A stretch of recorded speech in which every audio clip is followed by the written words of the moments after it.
¿por qué elegimos este tema de conflicto de interés y negociación incompatible? Porque es uno de los delitos que pasó más o menos como desapercibido, o al que no le hemos dado tanto, o no se ha hablado tanto de negociación incompatible, de esta modificación de la ley 20.393 a través de la ley 21.121.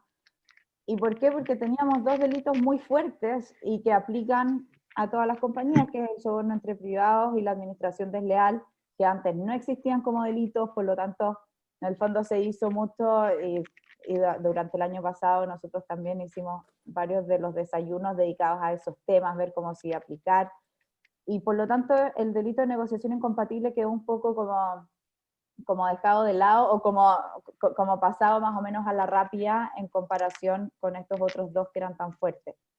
Y nos ha pasado que durante este año que hemos asistido yo diría que a casi todos los directorios de las empresas de ustedes, donde ustedes trabajan, ha salido mucho esa pregunta. El año pasado la pregunta era administración desleal, así de cajón, todos nos preguntaban por administración desleal.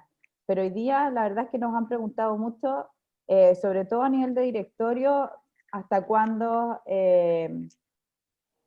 declaro, cómo se hace, esto es más o menos de locos, como que en el fondo nos han salido y han surgido muchas dudas. La verdad es que nosotros no tenemos tampoco todas las respuestas, obviamente que hemos hecho todas las investigaciones y estamos al igual que ustedes viendo cómo avanza y si es que el día de mañana llegara a haber alguna jurisprudencia al respecto. Lo que hoy día sí les podemos contar es que el año pasado entraron al Ministerio Público 83 causas referentes a estos nuevos delitos, de las cuales 20 tienen relación con la negociación incompatible. No es menor, en el fondo es porque las otras, la que más hay es de administración desleal. Hay una de corrupción entre particulares de personas jurídicas, pero no, sí, por personas jurídicas hay uno y por privados hay tres, pero de negociación incompatible finalmente es la que le sigue a la administración desleal, de las cuales 15 son de personas naturales y 5 son de personas jurídicas. O sea, hoy día sí hay causas en el Ministerio Público de negociación incompatible con personas jurídicas. Por eso que quisimos acá aclarar la mayor cantidad de dudas, pero también darnos esta instancia de poder conversar, porque como les decía, nosotros seguramente no tenemos todas las respuestas, todos ustedes están implementando distintas prácticas para la negociación incompatible, y por lo tanto también entre ustedes pueden surgir respuestas, como lo más parecido, o sea, estamos tratando de hacer esto lo más parecido a nuestros desayunos físicos en el Golf 50, donde a veces las respuestas se respondían entre ustedes mismos, y por lo tanto después nos queremos dejar un buen rato para que se pueda dar esta dinámica, para que efectivamente ustedes puedan preguntar sus dudas y entre todos también tratar de descifrar estas mejores prácticas en un delito donde todavía no tenemos mucha jurisprudencia y por lo tanto tampoco tenemos tanta claridad de cuáles van a ser los controles que se van a pedir, si en la parte más, en el fondo formal, si sabemos, nosotros estamos pidiendo algunos, esos son los que vamos a revisar hoy día con Ramón y Francisco. Y por otro lado, también llamó de inspirar esta discusión respecto a los controles específicos para este delito, les vamos a mostrar un trabajo que realizó el Ministerio Público de Chile junto con todos los ministerios públicos de APEC el año pasado, donde se elaboró una guía, que ahí les voy a dejar el link donde está la guía después en el chat para que cada uno la pueda revisar, pero hicimos un resumen de esta guía que es de cómo se deben evaluar programas de compliance, y por lo tanto también ahí la verdad es que no es nada de lo que ustedes hoy día no tengan, o de lo que nosotros hoy día no estemos evaluando, pero sí es importante reforzar el punto porque también da tranquilidad de que las evaluaciones que estamos haciendo hoy día y los modelos de prevención de delitos que ustedes tienen en el momento que tengan que ser evaluados, al menos cumplen también con esta guía, y lo vamos a tratar de aplicar para negociación incompatible. Así que vamos a hablar de conflicto de interés primero, porque la negociación incompatible es la criminalización del conflicto de interés, por lo tanto primero necesitamos el marco más amplio. va a presentar Francisco Bilbao. Muchos de ustedes muchos de ustedes conocen a Francisco. Él era abogado senior y se fue a estudiar a Canadá, y después de eso volvió ahora en pandemia y se reincorporó al equipo como subgerente legal y de compliance, así que para los que no sabían, también les aprovecho de contar eso. Y después va Ramón, que todos conocen, a presentar la parte de negociación incompatible. Después yo les voy a contar cortito el tema de la evaluación de modelos de prevención de delitos APEC, y después vamos a dejar abierto para poder hacer todas las preguntas y poder hacer esta interacción que decíamos. Así que los invitamos a participar activamente, y dejo con ustedes a Francisco. Avísenme si se escucha bien y si se ve la presentación. La presentación todavía ahí. ¿Ahí se ve? ¿Sí? Sí, ahí se ve. Bueno, buenos días. Muchas gracias por estar acá. Como comentaba Susana, yo soy Francisco Bilbao. La idea hoy día es hablarles un poco de conflicto de interés, pero como ustedes son una audiencia que ya está bastante entendida en estos temas, voy a refrescar un poco el concepto y después voy a proponer algunas formas quizás de mirar el conflicto de interés que pueden resultar un poco más nuevas, junto con algunas recomendaciones respecto del control específico que se puede tener para el conflicto de interés, que eso también les podría resultar interesante, de acuerdo a lo que han ido preguntando, como decía Susana, los directores o ustedes mismos en las reuniones que sostenemos en el trabajo normal. En primer momento, siempre se ha dividido, ¿no es cierto?, el conflicto de interés entre el conflicto de interés público y el conflicto de interés privado. Acá hay una de las definiciones bastante más típicas, que es la de la OCDE, por ejemplo, en que básicamente se produce cuando un servidor público superpone sus intereses personales por sobre el desempeño de sus deberes y de sus responsabilidades oficiales. Por otra parte, respecto del conflicto de interés privado, esta es una de las cuantas definiciones que ofrece la doctrina, ¿no es cierto? En este caso, esta es una definición de Rebeco Ursúa y Iglesias, dos profesores de la Chile, que han propuesto que el conflicto de interés, bien, bastante conocido, es un problema de agencia, ¿no es cierto? Básicamente hay un principal que contrata o trata con un agente, le ofrece su confianza, ¿no es cierto? Y le entrega ciertas facultades o poderes para que haga algo, y se produce el conflicto cuando el agente se ve en esta disquisición de si tiene que cooperar con el principal, o bien se va a apropiar del activo, o se va a desviar del ejercicio de su derecho, función, para propiciar su propio beneficio o el de un tercero. De estas definiciones, ¿no es cierto?, y de la misma OCDE o de otras convenciones que ustedes pueden encontrar, la clasificación más común de conflicto de interés tiene que ver con que los conflictos de interés pueden ser reales, potenciales o aparentes. En algunas doctrinas o en algunas de las convenciones también se les llaman ciertos a los reales o se les llaman percibidos a los aparentes. Un conflicto real básicamente sería el conflicto que existe o que existió en el pasado. Por ejemplo, si yo, en mi empresa, yo teniendo el poder decisional de contratar a una persona, contrato a mi señora para que realice ciertas labores como proveedor y la contrato de forma directa, siendo que debía haber pasado por un proceso de licitación, por ejemplo. Ahí el conflicto ya se produjo y sería muy fácil decir que yo estaba tratando de propiciar el interés de un tercero, de mi señora, o el interés mío personal. Por otra parte, el conflicto potencial es cuando esta situación que acabo de señalar podría darse, es decir, podría convertirse en conflicto si se dieran ciertas circunstancias, de hecho, en las que a mí se me ofreciera el discernimiento. Entonces, en este mismo caso, si mi señora fuera a postular y yo estoy a cargo de las licitaciones, ahí podría darse el conflicto. Todavía no se ha dado, es potencial, pero sin embargo ya se podría crear una situación de peligro. Y por otra parte, y finalmente, el conflicto aparente es en donde necesariamente mi interés personal no se ha superpuesto o no se tendría que superponer al interés que se me ha encomendado. Sin embargo, por la opinión pública o otra persona o otros podrían percibir que, o presumir que yo lo superpondría.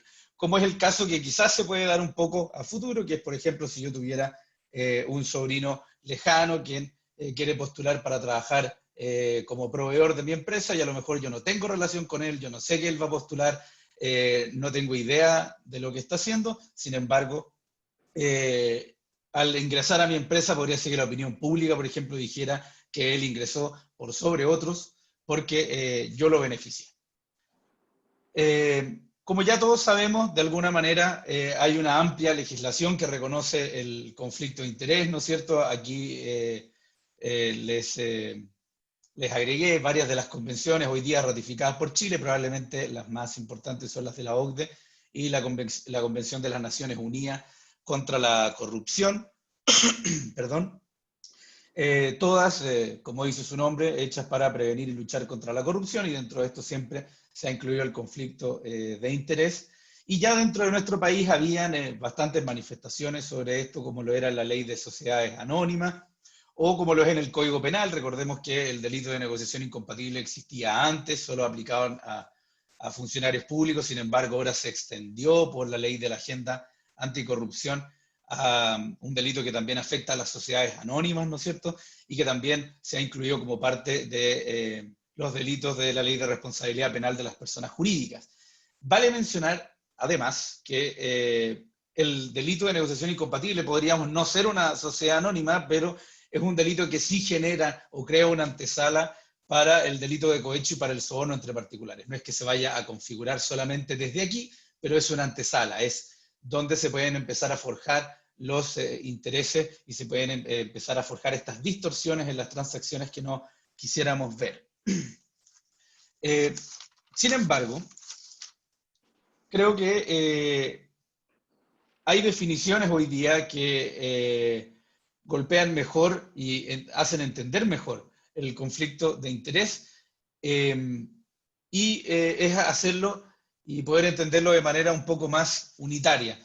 Me parece muy atingente la definición otorgada en 2011 por el profesor José Salaquet, quien señala que los conflictos de intereses debieran conceptualizarse como, primero, situaciones de riesgo objetivo, tema que voy a tratar a continuación, para los intereses públicos o intereses de un determinado colectivo, porque una persona, sea un funcionario público o un agente privado, se encuentra sometida al deber fiduciario, concepto que también me interesa tratar en adelante, y esta persona que tenía este deber fiduciario debería velar por tales intereses, sin embargo mantiene a su vez cargos o intereses y relaciones de carácter privado o excepcionalmente de carácter público que podrían generar el incentivo de favorecer esto en desmedro de aquellos que les entregaron su fiducia o les entregaron su confianza.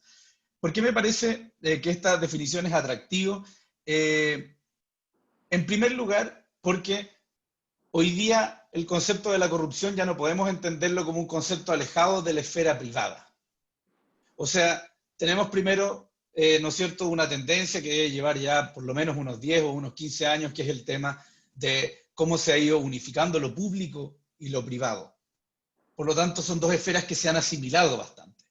Asimismo, el concepto de la corrupción, si bien ya muchos países lo han entendido de esta manera, en Chile está llegando cada vez más fuerte este concepto de la corrupción, también está en el ámbito privado. Yo me recuerdo cuando hablábamos del caso FIFA, que muchos en el fondo de los problemas que habían pasado y de los delitos que habían salido con eso eran delitos de corrupción privada, y nosotros todavía no teníamos prescrito ese delito, por lo tanto acá podrían haber pasado menos cosas que afuera. Hoy día esto ya es tendencia acá, sin perjuicio que, como les digo, no es algo nuevo tampoco. Y por otro lado, como comentaba Susana, hay un proceso muy latente de penalización o criminalización del ámbito comercial. Por lo tanto, esta definición me parece que otorga un poco más ese valor en el cual tenemos que comenzar a entender que la corrupción no es del ámbito público, sino que corrupción significa el incumplimiento de un deber fiduciario, el incumplimiento de una confianza, y yo no cumplo eso. ¿Por qué no lo cumplo? Porque quiero mi beneficio o quiero el beneficio de un tercero. Ese tercero que había depositado confianza en mí bajo el supuesto que yo voy a emplear mis poderes o facultades de manera ecuánime, con apego a la ley y en el resguardo de sus intereses. Sin embargo, no lo hago. Y eso puede pasar tanto en el ámbito público como en el ámbito privado, como les digo. Y de esta manera se vulnera la legitimidad de las autoridades públicas, ¿no es cierto? Porque ya no se descansa la voluntad soberana, los cargos dejan de perseguir los fines que tienen que tener, como por ejemplo el objetivo de sostener la democracia, del bien común, de la protección de los derechos fundamentales. Y por último, tampoco se protege el orden económico, ¿no es cierto? Porque en esta intermediación financiera, donde participan además y debieran ser protegidos los consumidores, nos encontramos con una serie de distorsiones que no dejan que el mercado se maneje como debiera manejarse. El primer elemento quizás de esta definición en el que me gustaría ahondar es que el conflicto de interés es una situación de riesgo objetivo. El conflicto de interés no es per se un delito, no es per se una mala conducta, sino que es una situación que debe gestionarse y debe gestionarse porque genera un peligro.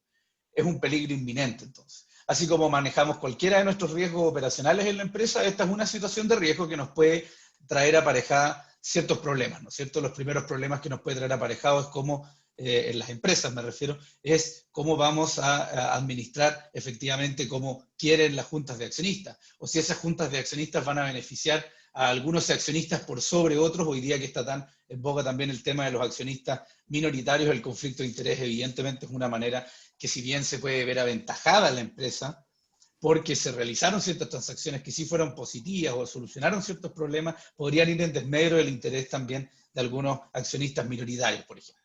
Y esto puede traer aparejado no solo lo que digo, sino que el concepto de conflicto de interés en general, sanciones del tipo penal, se puede traer también aparejado un daño patrimonial y especialmente, no quisiésemos, ¿no es cierto?, pero puede pasar con los conflictos de interés aparentes en esta clasificación que conversamos, podría producirse un daño reputacional ni siquiera querido o esperado por la empresa.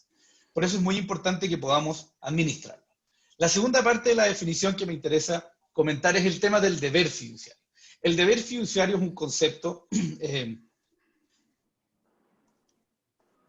un concepto que fue acuñado principalmente en la tradición del common law, ¿no es cierto?, especialmente en el ámbito del directorio. Esto ha venido irrumpiendo a Chile, pero es que los directores tienen un deber fiduciario o de lealtad para con los accionistas y también tienen después el buen juicio de negocios, ¿no es cierto?, el que hice yo para justificar de la manera en la que estoy tomando las decisiones que pueden haber no siempre resultado ventajosas, ¿no es cierto?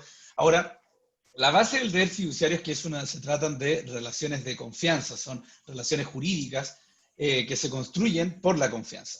Y en esta situación, nosotros debiésemos poder construir, ¿no es cierto?, esta lealtad a través de evidencias. Debiésemos poder construir un relato que permita a nosotros respaldar no las cosas malas o lo injustificado que estemos haciendo, sino que poder respaldar lo que efectivamente estamos haciendo para hacernos cargo de este problema. Precisamente, además, desde la órbita del ámbito estatal, por ejemplo, el profesor Juan Pablo Mañalich señala en un texto que sacó hace bastante tiempo sobre el conflicto de interés, que no hubiese importado si es que el Estado se hubiera visto beneficiado con alguna de las medidas tomadas en conflicto de interés o las transacciones celebradas en conflicto de interés, porque lo que se busca proteger es que desaparezca esta situación de peligro y esta distorsión del mercado. Y lo mismo para con la empresa privada, ¿no es cierto? El beneficio de la empresa se puede ver beneficiada de muchas maneras y no es tan difícil que se vea beneficiada porque efectivamente, como comentaba antes, hay un problema. Lo que importa es que lo que se está rompiendo es el deber fiduciario y lo importante es que conectemos la corrupción con la violación de un deber fiduciario, con que ya no estamos participando en una relación de confianza, sino que estamos rompiéndola. ¿Cómo trabajar esto? Una forma de trabajarlo es a través de programas de compliance, no es porque lo digamos nosotros, sino que también es la experiencia extranjera la que ha abordado los conflictos de interés a través de programas de compliance. Ahora, el programa de compliance, ¿qué es lo positivo que tiene? Uno es que tiene la doble función, ¿no es cierto? Ayuda a la promoción de cultura dentro de la empresa y además nos permite generar evidencia. siempre y cuando el programa de compliance, ¿no es cierto?, esté funcionando bien. Esto permite que vayan mutando, que vayan pudiendo monitorearse estos controles en el tiempo.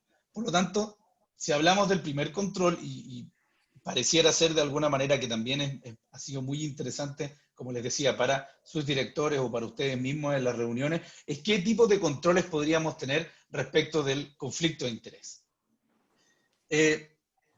Lo primero, para entender qué control debo tener yo con el conflicto de interés, es que el conflicto de interés se gestiona, no desaparece.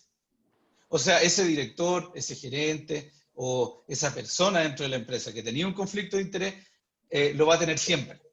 Se va a mantener así. Por lo tanto, si no desaparece en el tiempo, es algo que yo tengo que estar monitoreando de forma constante. ¿Qué tipo de evidencias tengo que tener? Primero tengo que tener una evidencia que respalde la declaración misma, ¿no es cierto? Una declaración puede ser, o pueden también realizarse a través de otros medios, no es necesario que sea un papel o una declaración escrita, hay software para esto, podría darse también que se haga un intercambio por mail y que esos mails queden respaldados en algún servidor particular al que no todos tengan acceso, etcétera, cosa que no se pierda la evidencia, pero tiene que haber una declaración de conflicto de interés. Esa declaración se tiene que gestionar de forma clara y de forma oportuna. Si el conflicto de interés no se gestiona de forma oportuna, entonces no sirve demasiado, porque vamos a pasar de la situación del conflicto de interés potencial a uno real muy rápido.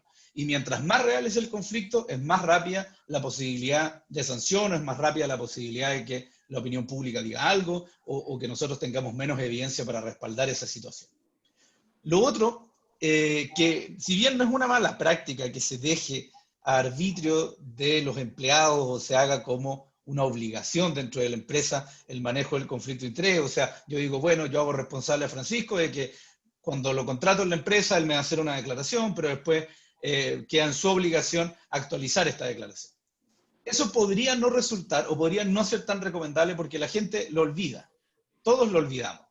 Muchas veces familiares, nuestros amigos, qué sé yo, ingresan al ámbito público, ingresan a empresas relacionadas. El mundo empresarial en muchos de los nichos es muy pequeño, por lo tanto es súper importante que nosotros hagamos una rebúsqueda, que podamos ir y podamos entender nuevamente quiénes tienen o no tienen conflictos de interés con una cierta periodicidad. Puede ser cada 6 meses, cada 1 año, puede ser cada año, depende del tamaño de la empresa, depende qué áreas de riesgo tenemos, qué interacción tenemos con las personas, como también depende, ¿no es cierto?, con quiénes son nuestros cargos expuestos. Lo segundo que es, como segundo gran tema, digamos, es muy importante que no solamente tengamos una declaración, sino que también tengamos un tratamiento del conflicto de interés. ¿En qué sentido? En que no basta que yo diga, bueno, yo tengo un conflicto de interés, entonces yo me veto de la decisión, si es que después no queda ninguna evidencia del veto. O incluso si es que yo participo después de ese veto. O sea, a un vetado, perdón. Entonces, si yo participo si yo digo, bueno, yo tengo un conflicto de interés, pero después igual participo en toda la transacción, ¿de qué sirve? Pragmáticamente eso no sirve de nada, ¿no es cierto? Por eso es importante dejar constancia del veto, tener un procedimiento para que la gente efectivamente se pueda sentir tranquilo cuando declaró su conflicto de que no va a participar en la decisión y para que el resto de la gente también de la empresa se pueda quedar tranquilo, ¿no es cierto? Otra pregunta que ha sido bastante común es ¿hasta dónde llego con el conflicto de interés? Especialmente con esto que les va a comentar Ramón. Hoy día la negociación incompatible habla de hasta la 3ª generación, en la sociedad anónima y en las declaraciones de personas políticamente expuestas estábamos acostumbrados a la 2ª generación, entonces ¿hasta dónde llego? La respuesta es complicada, porque probablemente la respuesta al final es tengo que llegar hasta la 3ª generación. Hoy día, si soy anónima, tengo que llegar. Si soy otro tipo de empresa, lo más probable es que tenga que llegar también en algún minuto. Pero más que hasta dónde tengo que llegar, es quiénes tienen que llegar. Entonces, si yo hoy día estoy haciendo algo y lo tengo más o menos controlado, tengo que ponerme a pensar quiénes realmente son mis cargos expuestos. ¿Quién tiene relación constante con personas con las cuales podría tener un interés un tercero o tener interés uno personalmente? ¿Quiénes son? Y teniendo eso claro, podemos empezar a regular por ciertas áreas hasta dónde llego a este tercer nivel, a esta 3ª generación. Quizás no inmediatamente, pero quiero recordarles a todos ustedes que hemos tenido en este tiempo tanta evolución con esta ley, ya han habido tantos cambios y sin embargo todos estos cambios que partieron siendo muy incómodos ya no son tan incómodos. Y a lo mejor esto va a empezar así, pero después nos vamos a ir acomodando, después vamos a tener más rastreada la red, etcétera. Y por eso es importante empezar a gestionarlo, y por eso les digo, es probable que haya que llegar hasta tercera generación. Yo creo que todos quedamos un poco descolocados con esto, no es fácil llegar, pero es importante ir gestionándolo. Y partir gestionándolo por donde importa, por donde están las áreas de riesgo, por donde están los cargos expuestos, ¿no es cierto? Y con este tema, finalmente, lo que me gustaría mencionar es que no importa si es que esto es un delito o no es un delito. Lo que nos tiene que importar hoy día es que el conflicto de interés, como decía la definición del profesor Salaquet, es una situación de riesgo objetiva, es un riesgo potencial. Y como cualquier riesgo de la compañía, sea que nuestra compañía es limitada, sea que nuestra compañía es asociada por acción y no sabemos si es que va a aplicar finalmente la negociación incompatible, etcétera, toda esa maraña, ¿no es cierto?, muy entrelazada de preguntas que tenemos y que vamos a tratar de resolver aquí, no se van a resolver igual hasta que exista harta jurisprudencia con la que entendamos. Por lo tanto, lo que hay que entender es que esto es un riesgo que hay que gestionarlo. Y recordarles también a estas empresas que a lo mejor hoy día no se sienten atendidas a regular el conflicto de interés porque la negociación de incompatibles no les toca, digamos. Recordarles también que puede ser antesala del soborno, y eso sí le toca a cualquiera, soborno ya sea en el ámbito público o en el ámbito privado. Lo último, yo para ir cerrando les voy a dejar con Ramón, que les va a hablar de forma específica del tema de la negociación incompatible, eso va a estar bastante interesante, por supuesto, es señalar que el conflicto de interés no se va nunca a producir como conflicto de interés propiamente tal, sino que va a pasar en las áreas de la compañía. Por lo tanto, ojo con todas las áreas donde nos relacionemos con terceros, en área de compra, en el área de contratación de recursos humanos, no más contratación directa, contratemos a través de los canales de la empresa. En la selección de proveedores, revisemos a nuestros proveedores, al igual que a nuestros clientes. En la gestión de inversiones, ojo, hoy día, especialmente con las empresas que tienen carteras propias, hay regulaciones al respecto, la bolsa tiene una guía de repente que puede ser útil para cuidarnos un poco con el tema de las inversiones y, ¿no es cierto?, siempre los controles internos, tener capacitaciones, tener un canal de denuncia para que podamos en el fondo develar esto, aunque la persona que tenga el conflicto no sea el que lo denuncie, puede ser otro también y podamos tratarlo de esta manera, y tener normativa interna, tener cláusulas, esto puede estar en el código ética, reglamento interno, en su modelo de prevención, donde sea lo importante es que esté escriturado y los procedimientos sean claros. Con eso le doy el paso a Ramón, muchas gracias por haberme escuchado.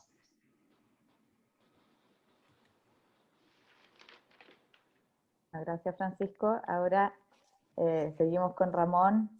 Para los que se fueron sumando después, recuerden que vamos a hacer las presentaciones y después vamos a dejar un buen tiempo para que podamos hacer preguntas y resolver dudas. Y si quieren, por mientras las pueden ir escribiendo en el chat para que no se les olviden y después las vamos resolviendo. Perfecto, muchas gracias, Susana, muchas gracias, Francisco. ¿Pueden ver la presentación, no? En modo presentación amplia, sí. Sí, todo. Sí, está. Buenísimo. Bueno, yo voy a hablar brevemente de la negociación incompatible, este nuevo delito que ha incorporado la responsabilidad penal de las personas jurídicas. Es un delito que existía en la legislación chilena, pero bajo la modificación del año 2018, como les decía, se incorpora en la responsabilidad penal de las empresas. Suponga que uno de los gerentes de su empresa, quien está a cargo de autorizar las compras que realiza la sociedad, autoriza la adquisición de un terreno del cual su hermano es el dueño, pero no advierte a los socios de tal situación. O bien imagínese que su empresa desea licitar un servicio y quien se adjudica la oferta es la empresa de la cual es dueña la esposa de uno de los miembros del directorio, debido a que éste convenció al resto de optar por esa oferta, sin advertir el conflicto de interés. Dichas situaciones configuran en términos generales lo que se entiende por negociación incompatible. Como decía al principio, el Código Penal en el artículo 240 establece que en el número 1 dice, el empleado público que directa o indirectamente se interesara en cualquier negociación, actuación, contrato, operación o gestión en la cual hubiera de intervenir en razón de su cargo, comete este delito. Pero se incorpora el número 7 de este artículo y dice que el director o gerente de una sociedad anónima que directa o indirectamente se interesare en cualquier negociación, actuación, contrato, operación, incumpliendo las condiciones establecidas por la ley, ese es un tema interesante, así como toda persona a quien se le sean aplicables las normas que en materia de deberes se establecen para los directores o gerentes de estas sociedades. Ellos también cometen el delito de negociación incompatible, y es este el punto que nos presenta mayor preocupación, dado el vínculo que existe con la responsabilidad penal de las personas jurídicas. El delito de negociación incompatible, luego la reforma, incorpora entonces a los directores o a los gerentes de sociedades anónimas. Es interesante comentar que pese a que el delito de negociación incompatible siempre estuvo previsto en el título 5 del Código Penal, que está denominado de los crímenes o simples delitos cometidos por empleados públicos, históricamente se han incluido encargados de administración, de adjudicación, del patrimonio ajeno. Por lo tanto, la incorporación de los gerentes o directores de sociedades anónimas no es tan extraño. No nos debería extrañar que se haya incorporado a directores o gerentes de sociedades anónimas en este delito. Han habido varios estudios, varias columnas en doctrina, especialmente el abogado Enrique Alcalde, que se hacen ciertas preguntas respecto de este delito. Al respecto, un elemento que puede destacarse de la negociación incompatible es que se trata de un delito de peligro. Es decir, bastaría entonces para sancionar a una persona la peligrosidad de su conducta, en este caso que se interesara, que tomara interés o dejara de tomar interés en los casos en que señala la ley, independientemente que esto se traduzca en un daño para la compañía. Esto es súper importante. En otras palabras, se trata de una criminalización por las dudas de que se verifique el resultado. En la negociación incompatible, basta con interesarse, tomar interés o dejar de tomar interés en una negociación. No es necesario un resultado. Además, este nuevo artículo, como lo comentábamos recientemente, señala que pueden cometer este delito los empleados públicos, los árbitros, los liquidadores, los veedores, los peritos, los guardadores y especialmente los directores y gerentes de sociedades anónimas. Y es particularmente este último caso el que nos merece particular atención luego de la reforma en lo que respecta a la responsabilidad penal de las personas jurídicas.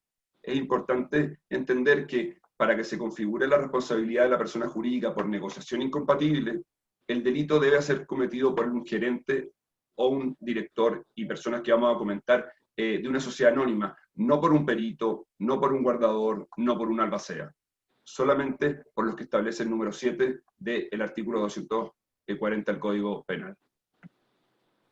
Entonces, ¿quiénes pueden incurrir en este delito? Además de los directores y gerentes de una sociedad anónima abierta o cerrada, pueden también cometer este delito todas aquellas personas a quienes se les aplique las normas en materia de deberes para directores y gerentes. Y es aquí donde surge la pregunta, entonces, ¿quién más podría cometer eventualmente este delito? Serían aquellas personas también a las que se les apliquen las normas que en materia de deberes aplican para directores y gerentes. ¿Quiénes son estas personas? Cabrían entonces dentro de estas personas aquellos que la ley, por ejemplo, de sociedad anónima denomina ejecutivos principales. ¿Y esto por qué? Porque el artículo 50 de la misma ley hace aplicables a tales ejecutivos, a los ejecutivos principales, las normas que establece para directores.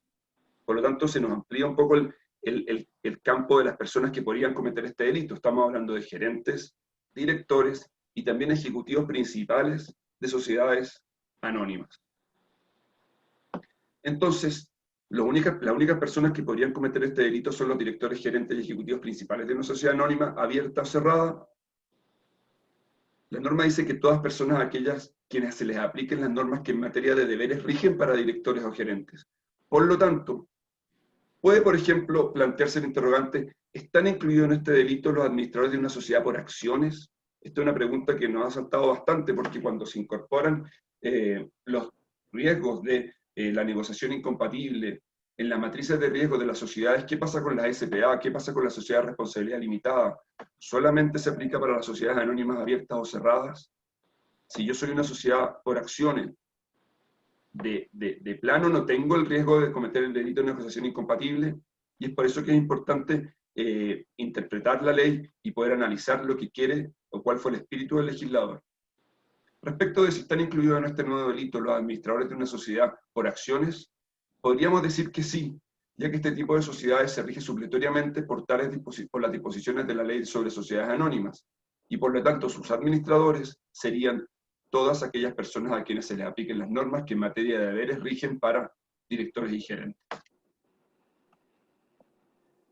Ahora, ¿pueden cometer este delito los administradores de una sociedad de personas, como una sociedad colectiva o una sociedad de responsabilidad limitada? Aquí vamos un paso más allá. Muchos de los deberes de los directores y gerentes de una sociedad anónima también se hallan presentes en este tipo de sociedades. Muchas sociedades de responsabilidad limitada funcionan como sociedades anónimas, poseen directores. Por lo tanto, si entendemos que muchos de los deberes de los directores y gerentes de una sociedad anónima también se aplican para este caso, para este tipo de sociedades, la pregunta de alguna manera queda un poco abierta. Y podríamos entender también, y si somos conservadores, en el momento de identificar nuestros riesgos, que eventualmente una sociedad de responsabilidad limitada o un gerente o un director de una sociedad de responsabilidad limitada eventualmente podría cometer el delito. Ahora también vamos a hablar de un concepto que es interesante respecto a la negociación incompatible. Se interesar en cualquier negociación. Y es aquí donde está el link al conflicto de interés. Al respecto, pareciera que no existe ninguna duda en el sentido que con la expresión se interesare en cualquier negociación, el legislador quiso aludir a los conflictos de interés que puede enfrentar un gerente o un director de una sociedad. Es aquí donde está el vínculo con el conflicto de interés, y es por eso que se habla que la negociación incompatible criminaliza los conflictos de interés. Cuando se habla de que se interesara en cualquier negociación, se hace el vínculo a los conflictos de interés. Y es por eso la importancia que tiene el registro, el control y la gestión de los conflictos de interés cuando hablamos de la mitigación del riesgo de la negociación incompatible. Ahora, ¿qué pasa con la negociación incompatible y la responsabilidad penal de las personas jurídicas? Siempre estamos hablando del delito de negociación incompatible. Es importante entender que históricamente los delitos están, en el fondo los delitos son cometidos por personas naturales. Todo lo que nosotros estamos hablando es la comisión de un delito a través de una persona natural, un gerente, un director de una sociedad que comete el delito de negociación incompatible, se involucra en negociaciones en su interés, tiene conflictos de interés. Pero, ¿qué pasa con la negociación incompatible relacionada con la responsabilidad penal de las personas jurídicas? ¿Cómo se configura la negociación incompatible para una empresa? ¿Cuándo comete una empresa el delito de negociación incompatible? Ustedes los conocen, el catálogo de delitos de la responsabilidad penal de las personas jurídicas. Hoy día en Chile ya hay más de 10 tipos penales que se incorporan en la responsabilidad penal de las personas jurídicas. Los delitos originales son los que están en azul, el cohecho, el lavado activo, el financiamiento del terrorismo y la receptación. Pero luego el año 2018, y sobre lo que estamos hablando ahora, viene la modificación del Código Penal y se incorpora el delito de soborno entre particulares, administración desleal, apropiación indebida y negociación incompatible. La negociación incompatible, como lo comentábamos anteriormente, existía antes en Chile. Sin embargo, se incorpora este número 7 que incorpora a los gerentes y a los directores de empresas y incorpora la responsabilidad penal. Bueno, también se incorporan delitos medioambientales en el año 2019 y este año últimamente se incorporan delitos que tienen que ver con la ley de protección al trabajo o la inobservancia de las medidas de la autoridad en caso de pandemia o epidemia. Los delitos se van incorporando, se va modificando esta ley y han seguido y se van a seguir incorporando delitos en la responsabilidad penal. Pero en la modificación del año 2018 se incorpora la negociación incompatible. Ahora, para que se pueda configurar esta responsabilidad penal de las personas jurídicas, tenemos que recordar también que se tienen que cumplir 4 requisitos copulativos. Para que se pueda configurar la negociación incompatible en una empresa, primero tiene que existir un delito. Es decir, se tiene que haber cometido esta negociación que es incompatible. Después que este delito haya sido cometido, para el caso particular de este tipo penal, por gerentes, directores de sociedades anónimas, y las variaciones que comentamos previamente. Tercero, el hecho debe ser cometido en interés o en provecho de la empresa. Tiene que haber un beneficio para la compañía. Y por último, que la empresa no cumplió con su deber de supervisión y dirección. Esos son los 4 requisitos que deben existir siempre para que se pueda configurar la responsabilidad penal de las personas jurídicas. vamos a enfocarnos en los dos últimos requisitos. Primero, tiene que haber un incumplimiento del deber de supervisión y dirección. Y yo creo que, como ustedes también bastante saben, el incumplimiento del deber de supervisión y dirección significa básicamente la no existencia de un modelo de prevención de delitos, la no existencia de un programa de control, de mitigación de riesgos. Por lo tanto, para poder evitar la configuración de la responsabilidad penal por negociación incompatible, se debe tener implementado un modelo de prevención de delitos, se deben haber identificado los riesgos, se deben haber aplicado controles, porque de esa manera vamos a cumplir con nuestro deber de supervisión y dirección. Respecto de eso mismo, lo comentó Francisco, respecto de los modelos de prevención de delitos, probablemente su empresa ha implementado controles suficientes para mitigar este tipo de riesgos. Existen ciertos procesos estándares para evitar la comisión de la negociación incompatible, están los controles para proveedores, están los controles para compras, pero además, y esto se relaciona con el conflicto de interés, es necesario tener en consideración controles particulares que mitiguen el riesgo de este delito. Por ejemplo, establecimiento de procedimientos frente a los potenciales conflictos de interés, de manera de no limitar su regulación a la mera declaración de estos. Y eso ahí también se vincula con lo que decía Francisco, tiene que haber un registro, tiene que haber una serie de gestiones de los conflictos de interés, no solamente declararlo. Por lo tanto, nuevamente para mitigar la configuración de este delito, es necesario un modelo de prevención de delito, es necesario implementar controles, identificar los riesgos para evitar que se configura la responsabilidad a través de estos 4 requisitos que deben ir todos juntos. Y después se ha señalado respecto del beneficio para la compañía, y de esta manera vamos terminando respecto de negociación incompatible. Se ha señalado que este delito puede ser difícil de probar, porque el riesgo de que se pueda imputar a una persona jurídica es menor debido a la dificultad para determinar el beneficio de la empresa. De todos modos, nosotros no estamos tan de acuerdo con eso. Una negociación siempre puede resultar positiva para una empresa, generando ingresos, solucionando problemas operacionales o adjudicándose un proyecto. Va a ser, no es tan, un fiscal no le va a costar tanto buscar el beneficio para la compañía. Los beneficios para la compañía se pueden encontrar desde distintos prismas. Por lo tanto, resulta útil adoptar medidas que prevengan la negociación incompatible, exista o no responsabilidad penal de las personas jurídicas. Pues es una prueba más ante el mercado y ante la autoridad que su entidad está gestionada de manera seria, responsable, es decir, que se está cumpliendo con el deber de supervisión y dirección. En otras palabras, sea cual sea el nivel de riesgo que se determine, se aconseja tomar todas las medidas necesarias para prevenir la comisión de este delito en caso de no tenerlas. Y por último, también comentar lo que comentaba Francisco acerca de la contradicción que existe o que se da respecto de lo que establece o las obligaciones que establece la ley de sociedades anónimas respecto a los directores, acerca de informar hasta el 2º grado versus lo que establece la negociación incompatible, que establece la información hasta el 3er grado. Ahí existe una contradicción, por lo tanto, como decía Francisco, va a ser importante determinar quiénes deben declarar este conflicto de interés, quiénes van a ser las personas que tienen que llegar hasta el 3er grado, quiénes no van a ser esas personas, de manera de poder gestionar de mejor manera esos potenciales conflictos. Así que eso, muchas gracias, esperamos a preguntas después de la presentación de Susana y los dejo con ella para finalizar esta exposición. Muchas gracias, Ramón.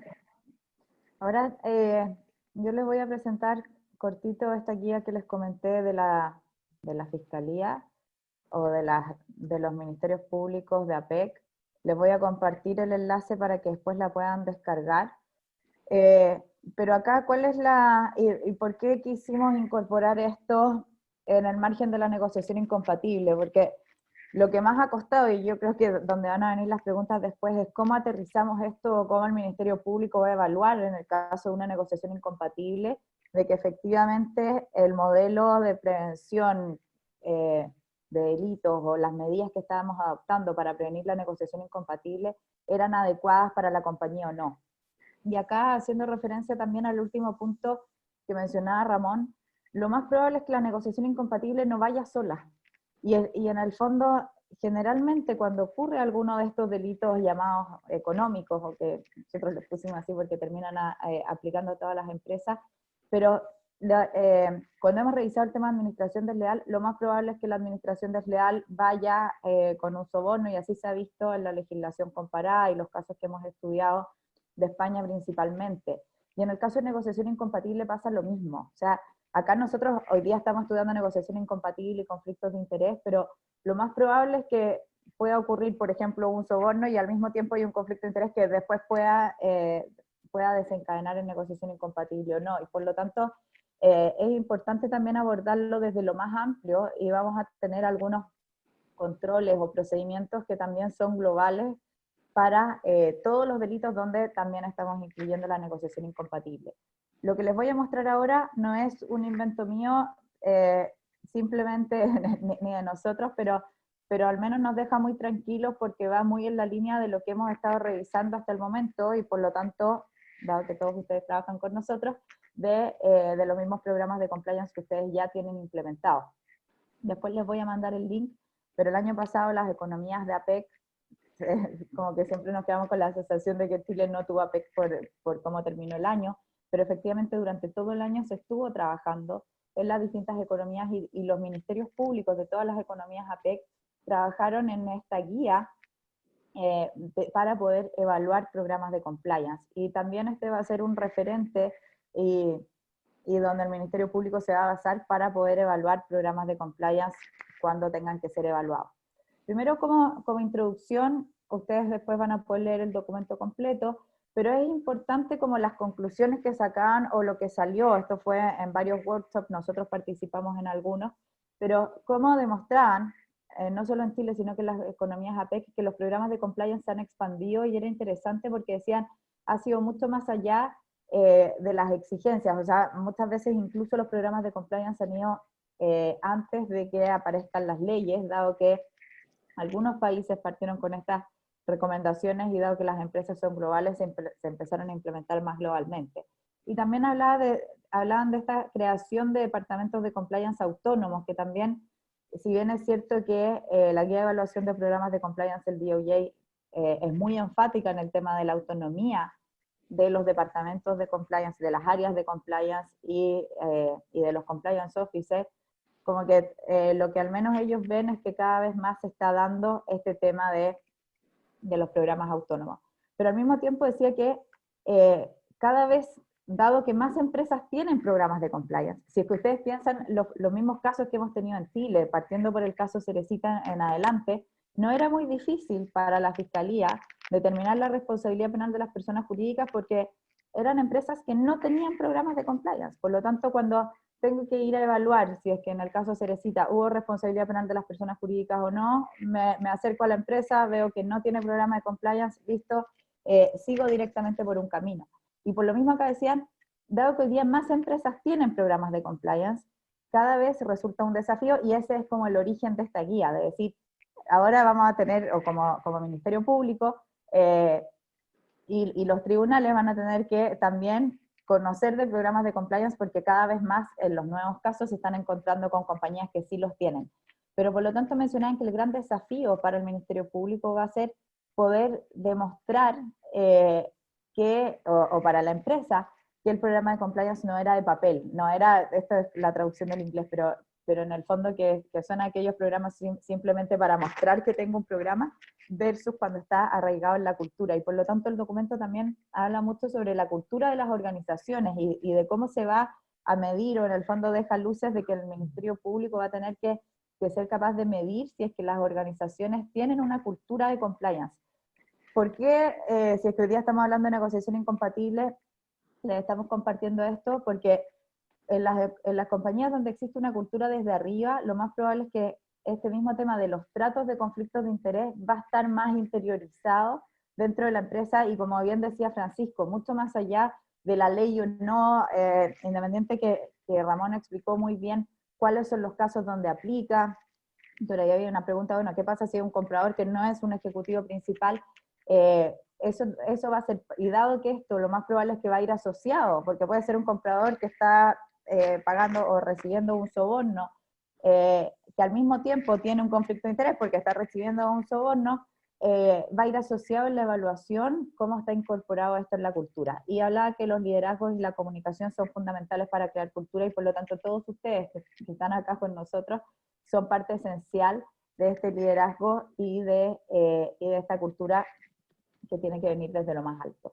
Y algunas de las definiciones que hace son muchas, pero elegí esta interesante cuando hablaba de la integridad de las organizaciones, porque en el fondo habla de las organizaciones que tienen sus propias reglas, que tienen sus propios riesgos, y que también tienen distintas normativas dependiendo de los países donde, donde se encuentran, y por lo tanto hablaba de una cultura de integridad en las organizaciones, o las organizaciones que promueven esta cultura, también promueven el cumplimiento por parte de los empleados de todos los niveles, no solamente de los más altos, y por lo mismo estos temas, independiente que la ley es específica, con ciertos grados dentro de la organización, es importante en la medida que se pueda poder aplicarlo a todos, y dice que en la medida que exista apoyo de la más alta administración, llámese directorio, gerencia general, de las principales líneas ejecutivas, existe mayor probabilidad de generar esta cultura. Y después hacían esta pregunta, y qué es lo que desencadena esta guía, de cómo se puede evaluar la efectividad de la relación compleja que existe entre las personas que tienen a cargo los programas de compliance versus conductas indebidas que ocurren en las organizaciones. Y acá no nos vamos a encontrar con nada nuevo, habla de prevenir las conductas indebidas, pero acá sí aparece algo interesante, porque habla cómo los programas de compliance van a ayudar a los organismos a cargo de hacer cumplir la ley, llámese Ministerio Público, llámese tribunales de justicia y distintos organismos o distintas agencias que existen en distintos países. Dice, las empresas que tienen programas de compliance pueden ser un gran aporte en la investigación. Recuerden que para que exista responsabilidad penal de las personas jurídicas tiene que existir el delito, por lo tanto, primero se tiene que comprobar, en este caso, que existió una negociación incompatible. Pero dice, dado que los modelos de compliance van desde lo preventivo, lo más probable es que esa empresa tenga información de ciertos temas que no se están cumpliendo, por ejemplo. Por lo tanto, dice, estas empresas pueden ayudar en la investigación, puede ayudar a definir también la culpabilidad, porque una empresa con un programa de compliance bien implementado puede ayudar a definir la culpabilidad de la persona. Esta persona se saltó los controles, no me declaró el conflicto, no hizo esto, efectivamente ocurrió en una negociación incompatible. Por lo tanto, nosotros como compañía determinamos que esa persona es culpable, pero al mismo tiempo la organización no es culpable porque nosotros estábamos gestionando todo esto.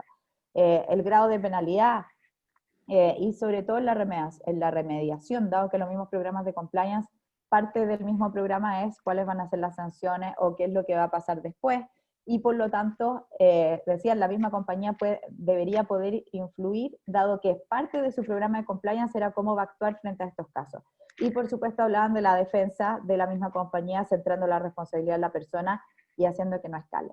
Después, sobre los establecimientos de monitoreo y mecanismos de detección efectivos y a tiempo, y ahí nosotros creemos que cumplimos un rol importante, de ahí les voy a mostrar cuáles son las preguntas que surgen respecto a esto, y cómo se alinea el comportamiento corporativo con las leyes y regulaciones locales.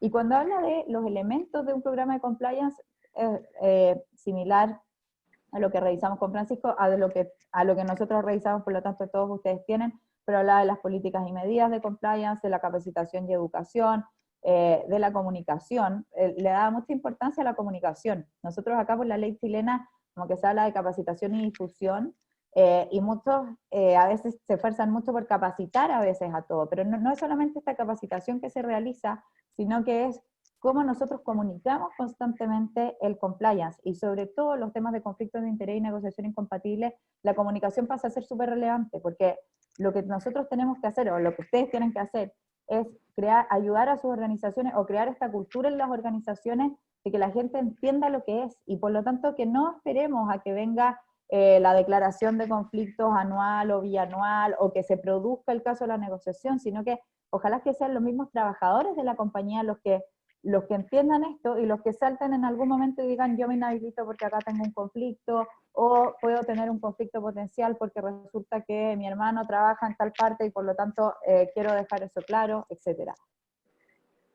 Del due diligence a terceras partes, esto le toman mucha importancia, es algo que acá en Chile yo creo que no está tan arraigado todavía, nosotros lo tratamos de ver y cada vez le hemos dado más fuerza, sobre todo con estos delitos de la ley 121 respecto a estos due diligence. Esto está súper arraigado en términos de Estados Unidos y DOJ. Cuáles son los mecanismos que tenemos para detectar estas conductas y que se cuente con los recursos adecuados, que también podríamos tener un seminario completo qué significa recursos adecuados, porque es una pregunta que recibimos muy a menudo. Y lo otro que hablaba de los instrumentos de los canales de denuncia, de cuáles son estas líneas de denuncia, y es algo que ya hemos revisado en muchas ocasiones. A principios de este año también tuvimos un webinar con Adán Nieto, ¿se acuerdan? Donde hablábamos de que más que llamarle canales de denuncia, ojalá le llamemos canales de alertadores, pero efectivamente cómo están funcionando, cómo son los procesos de investigación, el anonimato, etcétera, y sobre todo cómo llega esta información al directorio, que muchas veces también es un tema que olvidamos, pero es súper importante que efectivamente el directorio tenga visibilidad de estas denuncias.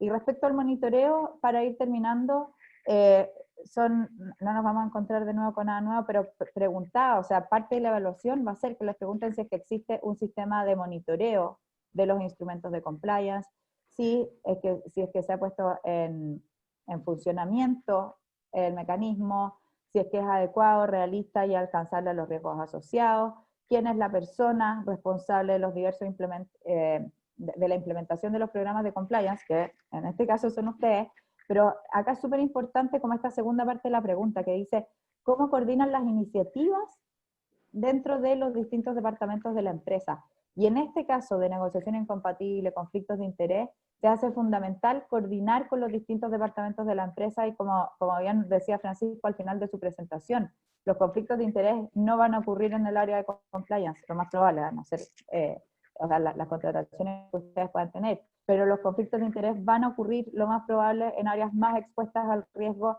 y por lo tanto cómo se coordina esto con las distintas áreas pasa a ser súper relevante.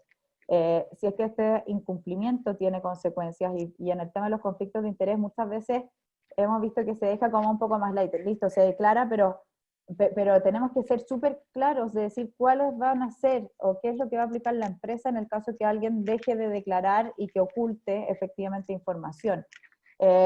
Habla si es que las políticas están escritas de manera lógica, y por lo tanto acá es lo que nosotros hemos estado revisando con ustedes por largo tiempo, con muchos de ustedes.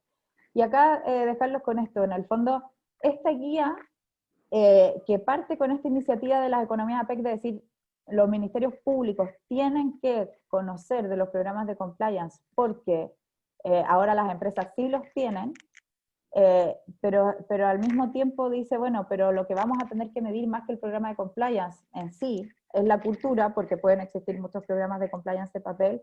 Entonces dejarlos con esto de que tenemos que empezar a migrar de que solamente el compliance como por cumplir con lo que dice la ley a este governance, y yo creo que en este caso hace mucho más sentido, porque si bien vimos la ley, vimos lo que dice la ley exactamente con Ramón respecto a negociación incompatible, muchos de los temas que habló Francisco de conflictos de interés no están regulados, pero sí nos pueden traer problemas el día de mañana, porque sí puede surgir alguna duda, sí puede en el fondo tener o acarrear un daño reputacional fuerte para la compañía, pero lo importante es que esté arraigado en la compañía, no solamente porque hay una ley que lo dice. Así que con eso los dejo, y